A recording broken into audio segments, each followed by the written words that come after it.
Good morning to all the students of class 6। कल के video में मैंने आपको first exercise matter in its nature का कुछ सवाल और उसका जवाब मैंने आपको लिखवा दिया था, है ना। सवाल लिखवाया था मैंने, ये जो क्वेश्चन है 20 वर्ड्स वाला वो पूरा लिखवा दिया था, और 40 वर्ड्स का जो क्वेश्चन था उसमें मैंने 2 क्वेश्चंस और उसका आंसर आपको करवा दिया था। तो आज है मैं उसके आगे बढ़ता हूँ। तो सबसे पहले हम लोग हेडिंग बना लेते हैं कि क्या है कि answer the following question, answer the following in not more than 40 words, not more than 40 words। इसी सवाल का कल जो है मैं 2 सवाल और उसका जवाब आपको लिखवा चुका था। आप लोग फिर से क्या करें कि इस वीडियो को देखने समय अपने पास एक नोटबुक रख लें। नोटबुक में आप लोग जो भी क्वेश्चन मैं अभी बोर्ड पे लिखवाऊंगा, आंसर जो भी लिखवाऊंगा, आपको उसको फेयर कॉपी में करके आज शाम तक मुझे व्हाट्सअप करना होगा, है ना, ताकि मैं उसको चेक कर दूं। और साथ में आप लोग इसको घर पे बैठ के याद करेंगे। याद करने से ये होगा कि अगर अभी से आप लोग याद करना शुरू करते हैं तो जब आपका फर्स्ट टर्म एग्जामिनेशन होगा तो उस समय आपको ज़्यादा परेशानी का सामना नहीं करना पड़ेगा। और सबसे बड़ा एक रिक्वेस्ट आप सभी छात्रों से ये है कि अगर आप लोगों को कोई टॉपिक समझ में नहीं आता है तो आप मुझे व्हाट्सएप के द्वारा आप इस सवाल को पूछ भी सकते हैं। और एक रिक्वेस्ट और आप लोगों से मैं करना चाहता हूं कि जैसे मैं पढ़ाता हूं तो आप लोग क्या करें कि अपना रिव्यू, मैंने कैसा मेहनत किया मेरे बारे में आप मेरे व्हाट्सएप पे भी भेज सकते हैं। तो चलिए आज तीसरा सवाल लेकर चलता हूं। तीसरा सवाल से मुझे लेकर चलना है। लिखा हुआ है कि name 3 metals, name 3 metals, 3 metals का नाम लिखना है। Mention 3 characteristics of metal, mention 3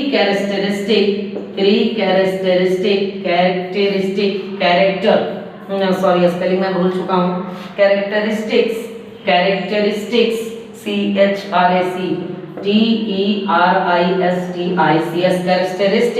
of metals. जवाब है कि 3 मेटल का नाम लिखना है। तो लिख देता हूँ मैं आयरन, है ना, उसके बाद मैं लिख देता हूँ सिल्वर, है ना, उसके बाद लिख देता हूँ एंड गोल्ड। ये 3 मेटल का नाम हो गया। इसके बाद 3 प्रॉपर्टी लिखना है, कैरेक्टरिस्टिक्स लिखना है। तो सबसे पहले मैं लिख देता हूँ कि मेटल्स आर मैलिएबल, ये पहला प्रॉपर्टी है।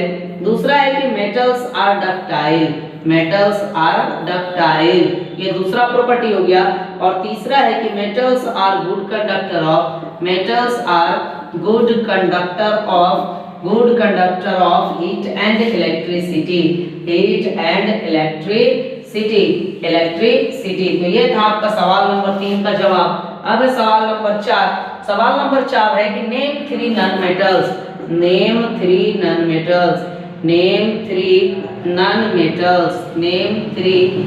Metals, full stop. इसके बाद है कि मेंशन 3 कैरेक्टरिस्टिक्स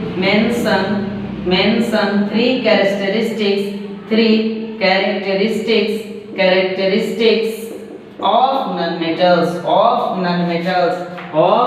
नॉन मेटल्स। चलिए इसका भी सवाल का जवाब हम लोग लिख लेते हैं। कोई भी 3 नॉन मेटल का नाम लिखना है तो पहला मैं लिख लेता हूँ कार्बन, दूसरा लिख लेता हूँ ऑक्सीजन, है ना, और तीसरा मैं लिख लेता हूँ आपका हाइड्रोजन। ये हो गया। आप 3 कैरेक्टरिस्टिक्स है तो मैं सबसे पहला कैरेक्टरिस्टिक्स लिखता हूँ कि नॉन मेटल्स आर ब्रिटल। पहला गुण है non metals are not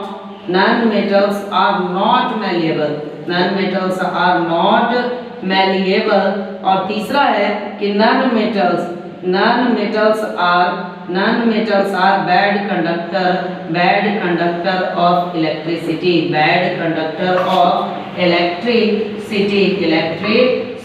full stop. अब मैं बोर्ड पर से हट जा रहा हूँ। आप करें क्या कि वीडियो को कर ले पॉज। वीडियो को पॉज करने के बाद जो भी बोर्ड पे सवाल लिखा हुआ है इन सभी सवालों को, है ना, अपने कॉपी में अच्छे तरीके से नोट कर ले। नोट करने के बाद आपको जो भी इसमें से लगता है कि अगर पूछना है तो आप मेरे व्हाट्सएप पर अपना सवाल के साथ अपना नाम लिख के आप भेज सकते हैं। मैं आपकी डाउट को क्लियर करूँगा। तो चलिए बोर्ड पे जो लिखा हुआ मैं फिर से एक बार सवाल समझा देता हूँ। सवाल नंबर 3 जो है वो है क्या कि नेम 3 मेटल्स, 3 मेटल्स का नाम लिखना है ना। तो मैंने लिखा है आयरन, गोल्ड एंड कॉपर, है ना। मैंने 3 लिखा है, sorry iron, silver and gold, मैंने 3 लिखा है नाम। आप लोगों को उम्मीद करता हूँ कि दिख भी रहा होगा। 3 नाम है बोर्ड पे लिखा हुआ, आयरन, सिल्वर एंड गोल्ड लिख दिया मैंने। उसके बाद था कि 3 प्रॉपर्टीज लिखना है, कैरेक्टरिस्टिक, तो 3 कैरेक्टरिस्टिक्स भी लिखा हुआ है। मेटल्स आर मैलेबल, कहने का मतलब ये है कि अगर मेटल को हम लोग हैमर वगैरह से पीटेंगे तो वो सीट में बदल जाएगा। उसके बाद लिखा हुआ कि मेटल्स आर डक्टाइल, अगर मेटल्स को हम लोग मशीन की सहायता से खींचने का प्रयास करेंगे तो वो तार में बदल जाएगा। और तीसरा है metals are good conductor of heat and electricity, metal जो होता है आपका हीट और इलेक्ट्रिसिटी का बहुत अच्छा सुचालक होता है। इसके बाद सवाल है name 3 non metals, 3 non metals का नाम बताइए। Mention 3 characteristics of non metal, है ना। 3 नॉन मेटल का नाम बताना है। हेलो, 3 मेटल का नॉन मेटल का नाम बताना है और साथ में बताना है ये है कि उसका 3 गुण कौन कौन सा है। तो मैंने नाम लिखा है कार्बन, ऑक्सीजन एंड हाइड्रोजन, है ना। तो ये 3 नाम है नॉन मेटल का। उसके बाद लिखा हुआ non metals are brittle, non metal जो होता है भंगुर होता है। नॉन मेटल क्या होता है? भंगुर होता है। उसके बाद है non metals are not malleable, मतलब नॉन मेटल्स को पीटने पे सीट में बदलेगा नहीं। और साथ में मैंने लिखा है कि non metals are bad conductor of electricity, non metal जो होता है इलेक्ट्रिसिटी, बिजली को कंडक्ट नहीं करता है, ये कुचालक होता है। तो अब मैं क्या करता हूँ, बोर्ड पे से मैं मिटा दे रहा हूँ। मैं उम्मीद करता हूं कि आप लोग सभी सवाल के जवाबों को अपने अपने कॉपी पे, फेयर कॉपी पे कर रहे होंगे और आज ही आपको इन फेयर कॉपीज पे से इन सभी को आपको मेरे पास भेजना होगा ताकि कि मैं चेक कर दूं और आने वाले एग्जाम टाइम में भी आपको ज्यादा परेशानी का सामना ना करना पड़े। तो अब सवाल नंबर कौन सा आ गया? सवाल नंबर आ गया 5। सवाल नंबर 5 है कि what are homogeneous and heterogeneous substances, है ना। सवाल नंबर है 5 कि what are homogeneous and heterogeneous substances. What are heterogeneous and homogeneous substances? Mention 2 examples of each. Mention 2 examples of each, है ना। तो ये है सवाल कि आपको होमोजेनियस सबस्टेंस और हेटेरोजेनियस सबस्टेंस क्या होता है और साथ में आपको बताना है 2 एग्जाम्पल बताना है ना। तो ये बातें हैं, तो आपको बताना है होमोजेनियस। चलिए मैं लिखवा देता हूँ ए substance is homogeneous, A substance is homogeneous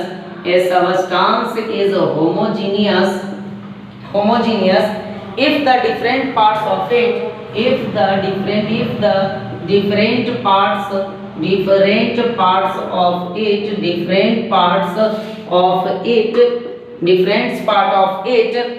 have the same property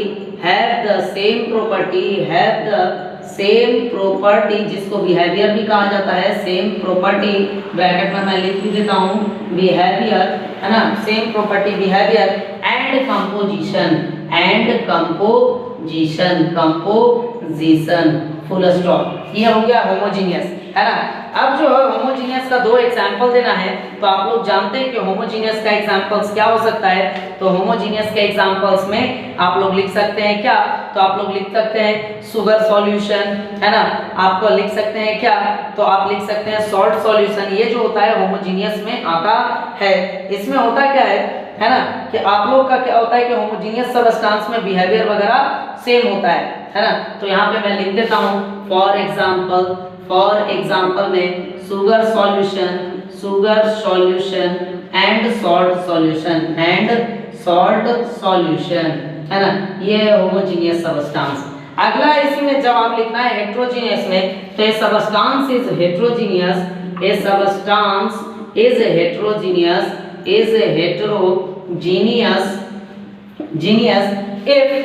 if the different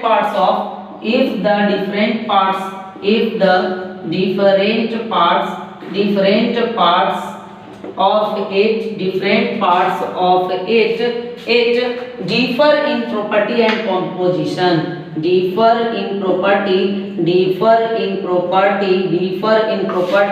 and composition, full stop. इसमें भी लिख लेता हूँ एग्जाम्पल, फॉर एग्जाम्पल में आप लोग लिख सकते हैं mixture of sand and water, mixture of sand and water एक एग्जाम्पल हो गया, है ना। इसके अलावा आप और क्या लिख सकते हैं, है ना, कि इसके अलावा लिख सकते हैं आप, जैसे होता है ना सॉलिड सॉल्यूशन, जैसे कहने का मतलब होता है आपका कि पानी और मिट्टी का, तो लिख लेते हैं mixture of soil and water solution, soil and water. तो ये है हेट्रोजीनियस मिक्सचर, है ना। कहा जाता है कि जैसे आपको बोर्ड पे लिखा हुआ, सबसे पहले आप वीडियो को पॉज कर लीजिए, वीडियो को पॉज करने के बाद इन सवालों के जवाबों को अपने कॉपी पे अच्छे तरीके से उतार लीजिए, है ना, तब जाकर मैं आपको समझाने का प्रयास करता हूँ। सवाल ये था कि what are homogeneous and heterogeneous substances, homogeneous और हेट्रोजीनियस सबस्टांस किसको कहा जाता है। तो लिखा हुआ है कि ए सबस्टांस इज होमोजीनियस, एक सबस्टांस को होमोजीनियस कहा जाता है, समांग कहा जाता है कब, if the different parts of it have the same property, कि उस सबस्टांस में जितने भी सबस्टांस मिले हुए हैं, है ना, होमोजीनियस सबस्टांस में सबका प्रॉपर्टी और बिहेवियर एक जैसा होना चाहिए और कंपोजिशन भी एक जैसा होना चाहिए। जैसे में है शुगर सॉल्यूशन, सॉल्ट सॉल्यूशन, आप देख पाते होंगे कि पानी में जब आप लोग चीनी घोल देते हैं तो आपको चीनी पानी अलग अलग दिखाई नहीं देता है, तो ये कहलाता है आपका क्या, sugar solution and salt solution. इसके बाद है ए सबस्टांस इज हेट्रोजीनियस, एक सबस्टांस को हम हेट्रोजीनियस भी कहते हैं कब, जब उसका अलग अलग पार्ट्स का जो प्रॉपर्टी और कंपोजिशन होता है वो भी अलग अलग होता है। जैसे अगर पानी में हम बालू मिला दें तो, पानी में मिट्टी मिला दें तो ये कहलाएगा क्या, हेट्रोजीनियस सबस्टांस। तो आपका बी नंबर जो क्वेश्चन है उसमें 5 ही क्वेश्चंस था, मैंने उन 5 क्वेश्चंस को आपको बोर्ड पे लिखवा दिया। चलिए इसके बाद अब मैं सी नंबर की ओर बढ़ जाता हूँ, है ना, मैं मिटा देता हूँ तो इसको आप लोगों से मैं उम्मीद करता हूँ कि आप लोग अपने अपने कॉपी पे इसको अच्छे तरीके से नोट कर रहे होंगे, है ना, एग्जामिनेशन पर्पस में ये आपको बहुत काम देगा, है ना। तो आप लोग अच्छे तरीके से नोट करें और आज ही शाम तक मुझे व्हाट्सएप भी कर दें ताकि मैं देख लूँ कि कितने बच्चों ने होमवर्क बनाया। चलिए सी नंबर जो क्वेश्चन का हेडिंग है वो है कि answer the following in not more than 100 words, not more than 100 words, answer the following in not more than 100 words. पहला जो सवाल है, फर्स्ट नंबर क्वेश्चन, कि व्हाट इज एनर्जी, ऊर्जा क्या है, और इसी के साथ है एक्सप्लेन विथ 3 एग्जांपल्स, इसको जो है 3 एग्जांपल्स के साथ एक्सप्लेन करना है, एक्सप्लेन विथ 3 एग्जांपल्स। तो चलिए हम लोग इसको देख लेते हैं कि ऊर्जा क्या है ना, और इसको हम कैसे कर सकते हैं, एक्सप्लेन कर सकते हैं। तो चलिए सबसे पहले देख लेते हैं एनर्जी होता क्या है, इसके बारे में हम लोगों को देखना होगा, है ना, कि एनर्जी क्या होता है। तो एनर्जी के बारे में जान लेते हैं कि अगर कोई वस्तु मैटर नहीं है लेकिन उसके पास कार्य करने की क्षमता है, अगर कोई वस्तु के पास मैटर नहीं है और कार्य करने की क्षमता है उसके पास, तो उसको कहा जाता है क्या, एनर्जी कहा जाता है। तो लिख देता हूं मैं यहाँ पे आंसर में कि anything that is not matter, anything that is not matter,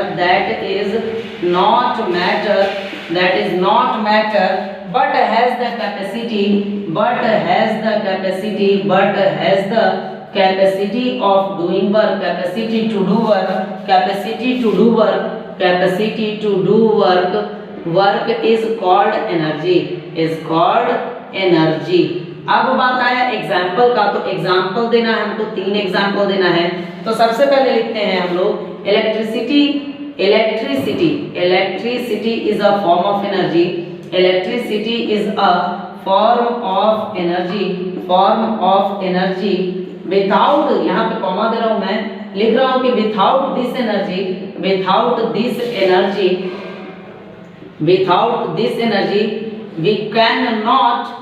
we cannot move the fans or trains, move the fans और ट्रेन्स, है ना, etc। इसके बाद मैं लिखता हूँ sound is also a form of energy, sound is also a form of energy, without this energy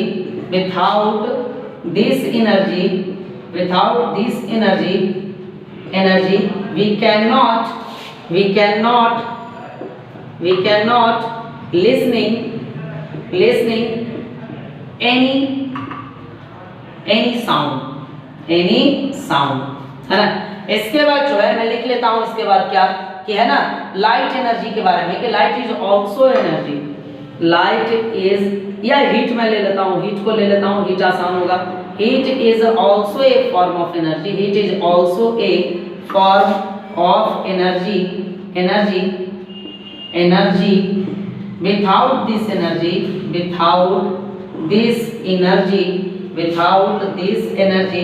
we cannot cook our food, full stop। चलिए ये सवाल है, मैं बोर्ड पे से हट जा रहा हूँ, बोर्ड पे से आप लोग देखिए, सवाल के जवाब को लिखिए, अपने कॉपी में अच्छे तरीके से इसको फेयर कीजिए, है ना, और फेयर करके आज शाम तक व्हाट्सएप पे भेजिए। मैं बार बार इस बात को बता रहा हूँ। साथ में अगर आपको कोई सवाल या उसका जवाब या सॉल्यूशन समझ में नहीं आ रहा हो तो आप लोग क्या करें कि उसको डाउट के रूप में मेरे व्हाट्सएप पे भेज दें, मैं आपका डाउट क्लियर करने का प्रयास करूँगा। तो सवाल ये है कि व्हाट इज एनर्जी, ऊर्जा क्या होता है। तो मैंने जवाब में लिखा है कि अगर कोई वस्तु मैटर नहीं होता लेकिन उसके पास से कार्य करने की क्षमता हो, है ना। फिर से थोड़ा सा आवाज़ में डिस्टर्बिंग आ रहा है, फिर से मैं समझा देता हूँ कि अगर कोई वस्तु मैटर नहीं हो, अगर कोई वस्तु पदार्थ नहीं हो लेकिन अगर उसके पास कार्य करने की क्षमता हो तो उसी को कहा जाता है एनर्जी। एग्जाम्पल पे पहले मैंने लिखा है electricity is a form of energy, without this energy we can not move the fans और ट्रेन्स, है ना। इलेक्ट्रिसिटी जो होता है एक प्रकार का एनर्जी है जिसके बगैर ना हम अपने फैंस को चला सकते हैं और ना ही हम अपने ट्रेन्स को मूव करवा सकते हैं। फिर मैंने लिखा है sound is also a form of energy, without this energy we can not listening any sound. Sound भी एक प्रकार का ध्वनि जो होता है, जो वो भी एक प्रकार का ऊर्जा होता है। अगर ये ऊर्जा नहीं होगा तो हम कोई भी बोलेगा, कोई भी टीवी वगैरह पे जब साउंड प्रोड्यूस होगा तो हम उसको सुन नहीं पाएंगे। Heat is also a form of energy, without this energy we can not cook our food. ये जो उष्मा होता है ना, ये भी एक प्रकार का ऊर्जा होता है। अगर ये ऊर्जा नहीं हो, हीट नहीं हो तो हम भी अपना भोजन तक को नहीं पका पाएंगे। तो ये था पहले सवाल का जवाब। मैं उम्मीद करता हूँ कि आप लोग बोर्ड पे से देख के लिख रहे होंगे। तो आइए अब हम लोग चलते हैं आगे, है ना, दूसरे सवाल की ओर, है ना, जो कि दूसरा सवाल क्या है। तो दूसरा सवाल है आपका, एक सेकेंड, दूसरा सवाल है कि how are metals and non metals use. Metal और नॉन मेटल का कैसे इस्तेमाल किया जाता है। तो हम लोग जानते हैं मेटल्स का इस्तेमाल हम लोग यूटेंसिल्स बनाने में, है ना, हम लोग फर्नीचर बनाने में, बसेस ट्रेन्स बनाने में, है ना, इन सभी चीजों में, घर के गेट्स को बनाने में, इन सभी चीजों में इस्तेमाल करते हैं। नॉन मेटल का भी इस्तेमाल हम लोग खाने पीने में भी करते हैं, मेटल का भी इस्तेमाल हम लोग खाने पीने में करते हैं, है ना। साथ में कि आपका नॉन मेटल्स का ज्यादातर इस्तेमाल हम लोग घर के फर्नीचर्स, है ना, दवा वगैरह, इन सभी चीजों को बनाने में भी करते हैं। फिर लिखा हुआ है कि गिव 5 एग्जांपल्स ऑफ ईच। तो हम लोग उसको भी देख लेते हैं कि मेटल को हम लोग कैसे कैसे इस्तेमाल करते हैं, है ना। तो चलिए हम लोग पहले सवाल को लिख लेते हैं कि how are metals and non metals use. तो चलिए दूसरा सवाल है कि how are metals and non metals, metals and non metals used, है ना, ये हो गया क्वेश्चन। इसके बाद है give 5 examples of each, give 5 examples of each, examples of each, full stop. अब यहाँ से हम लोग चलते हैं आगे की ओर, है ना। तो चलिए लिखा हुआ क्या है सवाल के मुताबिक कि मेटल का इस्तेमाल हम लोग पहले कैसे करते हैं, है ना। तो मेटल का इस्तेमाल हम लोग बहुत तरीके से करते हैं, है ना। सवाल में लिखते हैं यहाँ पे कि metals help in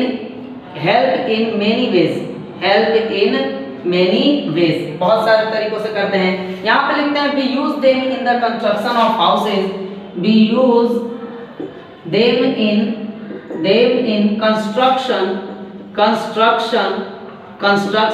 of houses, construction of houses comma railway tracks comma railway tracks comma automobiles मतलब जो व्हीकल वगैरह होता है उसके बारे में बात कर रहा है, ऑटोमोबाइल्स, लोकोमोटिव है ना, aircrafts comma factories and machinery. इसका इस्तेमाल हम लोग करते हैं। एग्जाम्पल 5 देना है, एग्जाम्पल दे देते हैं। जैसे हम लोग जैसे आयरन है ना, कॉपर है, आयरन है, कॉपर है, आपका सिल्वर है, गोल्ड है ना, आपका मरकरी है, ETC। अब बात है कि नॉन मेटल का इस्तेमाल हम लोग कैसे करते हैं। तो नॉन मेटल को इस्तेमाल भी जो होता है हम लोग बहुत तरीके से करते हैं, तो आइए उनको देख लेते हैं, है ना। नॉन मेटल का इस्तेमाल हम लोग सांस लेने में करते हैं, है ना। यहाँ पे लिखते हैं कि non metals help in many ways. इसका हमारे जीवन में बहुत ज्यादा है ना। जैसे कि हम लोग जैसे ब्रीथिंग में इसका इस्तेमाल करते हैं, है ना। लिखते हैं we use the non-metals in respiring है ना, drinking कॉमा है ना, drinking कॉमा medicines etc। अब एग्जाम्पल के तौर पे जो है वो भी हम लोग लिख लेते हैं। फॉर एग्जाम्पल ऑक्सीजन जो हम लोग सांस लेने में इस्तेमाल करते हैं, है ना। आपका नॉन मेटल में आता है कार्बन, कोयला वगैरह जो हम लोग जलाने में इस्तेमाल करते हैं। सल्फर मेडिसिन बनाने में इस्तेमाल होता है ना। तो ये सारी चीजें जो हैं आपको बहुत ज़्यादा उपयोगी होता है। मैं बोर्ड पे से फिर से हट जा रहा हूँ, है ना। बोर्ड पे से हटने के बाद आप लोगों को बोर्ड पे दिखाई दे रहा होगा सारे क्वेश्चंस और आंसर। आप लोग उसको अच्छे तरीके से अपने अपने नोटबुक पे लिखें, है ना, समझने का प्रयास करें। अगर किसी प्रकार की और परेशानी होता है तो मुझे भी बताएं, मैं आपके प्रॉब्लम को सॉर्ट आउट करने का प्रयास करूँगा। तो ये बातें हैं। पहला सवाल जो लिखा हुआ है बोर्ड पे मैं उसको बता दूं। लिखा हुआ है कि how are non metals and non metals use. Metal और नॉन मेटल का इस्तेमाल हम लोग कैसे करते हैं। गिव 5 एग्जाम्पल ऑफ ईच, है ना। मतलब पांचों का हमको 5-5 दोनों का क्या देना है, तो हमको एग्जाम्पल देना है। तो लिखा हुआ है कि metals help in many ways. Metals का इस्तेमाल जो होता है हम लोग बहुत तरीके से करते हैं, है ना। We use them in construction of houses, railway tracks, automobiles, locomotive, aircraft, factories and machineries. हम लोग जो होता है कि इस नॉन मेटल का इस्तेमाल अपने घरों को बनाने में करते हैं, रेलवे लाइंस को बनाने में करते हैं, इंजन्स को बनाने में करते हैं, है ना, ऑटोमोबाइल गाड़ी बनाने में करते हैं, बड़े बड़े एयरप्लेन्स को बनाने में करते हैं, फैक्ट्री को तैयार करने में करते हैं, और फैक्ट्री में जो मशीनरी होता है उसके लिए भी करते हैं। जैसे आयरन है, कॉपर है, सिल्वर है, गोल्ड है, मरकरी है, ये सारे चीज। नॉन मेटल का भी इस्तेमाल हम लोग बहुत तरीके से करते हैं। जैसे हम लोग सांस लेने में इस्तेमाल करते हैं, जैसे ऑक्सीजन, ये भी एक प्रकार का नॉन मेटल है। पानी पीने में इस्तेमाल करते हैं, दवाई खाने में इस्तेमाल करते हैं। तो नॉन मेटल का भी जो है बहुत सारे इस्तेमाल होते हैं, है ना। तो आपको देखते रहना है वीडियो को, जो भी कॉपी पे, जो भी बोर्ड पे लिखा जा रहा है उसको अपने अपने कॉपी पे उतारते रहना है, ताकि कि आपको किसी भी प्रकार का कोई परेशानी ना हो, है ना। इसके बाद जो है एक सवाल और है कि describe how the fundamental particles are arranged in the atom. तो 3 नंबर सवाल को भी हम लोग लेके चलते हैं। कोशिश मैं करूंगा कि आप लोगों के लिए जितना हो सके मैं दे सकूं, और आप लोग भी कोशिश ये करें कि जितने भी परेशानियों में, इतनी परेशानियों के बावजूद भी हम लोग आप लोग को पढ़ाने के लिए हमेशा तत्पर हैं। तो आप लोग भी पढ़ाई को अपना जारी रखें। सवाल ये है कि describe how the fundamental particles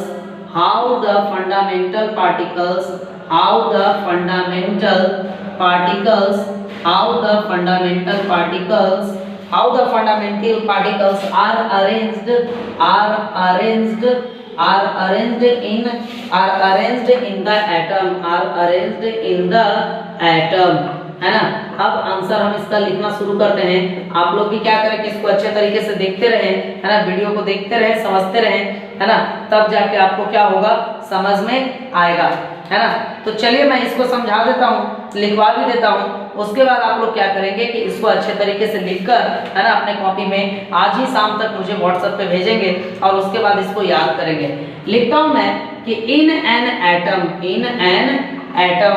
at the centre of the atom, at the centre of the atom, centre of the atom, centre of the atom, there is a nucleus, there is a nucleus, there is a nucleus, there is a nucleus, there is a nucleus which consists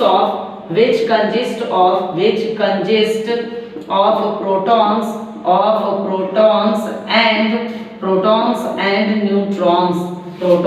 and neutrons, है, accept the, यहाँ पे मैं लिख भी देता हूँ, accept the hydrogen, है ना, except the nucleus of hydrogen, sorry, except the nucleus of hydrogen, है ना। इसके बाद है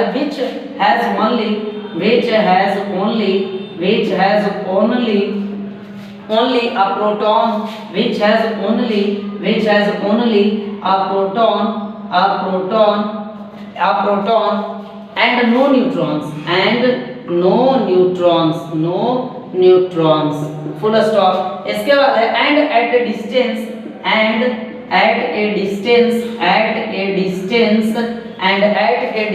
from the nucleus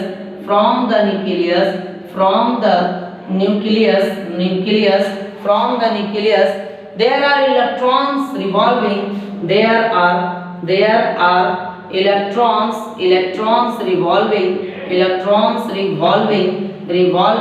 revolving around it, है ना, round it, full stop, है ना। इसके बाद जो है बस यही इसका जवाब है। आप लोगों को बोर्ड पे फिर से दिखाई दे रहा होगा, आप लोग बोर्ड पे से देखते रहे, है ना, अपने कॉपी पे इसको नोट करते चले। मैं फिर से इस सवाल के जवाब को आपको समझा दे रहा हूँ, अच्छे तरीके से आप देखें और समझने का प्रयास करें। Describe how the fundamental particles are arranged in the atom, है ना, कि एक एटम में उसके फंडामेंटल पार्टिकल्स कैसे अरेंज होते हैं, इसके बारे में हम लोगों को जानना है। तो लिखा हुआ है ना, क्या लिखा हुआ है कि इन एन एटम, एक एटम में, at the centre of the atom, एक एटम में उसके सेंटर में देयर इज ए न्यूक्लियस, एक न्यूक्लियस पाया जाता है जिसके पास होते हैं प्रोटॉन्स और न्यूट्रॉन्स। लेकिन एक चीज यहाँ पे जान लीजिए कि हाइड्रोजन एक ऐसा एलिमेंट है, उसके न्यूक्लियस में सिर्फ और सिर्फ एक प्रोटॉन पाया जाता है, कोई न्यूट्रॉन पाया नहीं जाता है। अब न्यूक्लियस से कुछ दूरी पर, सेंटर से कुछ दूरी पर इलेक्ट्रॉन जो होते हैं एटम में रिवॉल्व करते रहते हैं। तो ये था आज के सवाल का जवाब। आज के वीडियो में आप लोगों के लिए बस इतना ही। आप लोग घर पे रहें, सुरक्षित रहें और अच्छे तरीके से तैयारी करें। थैंक्स।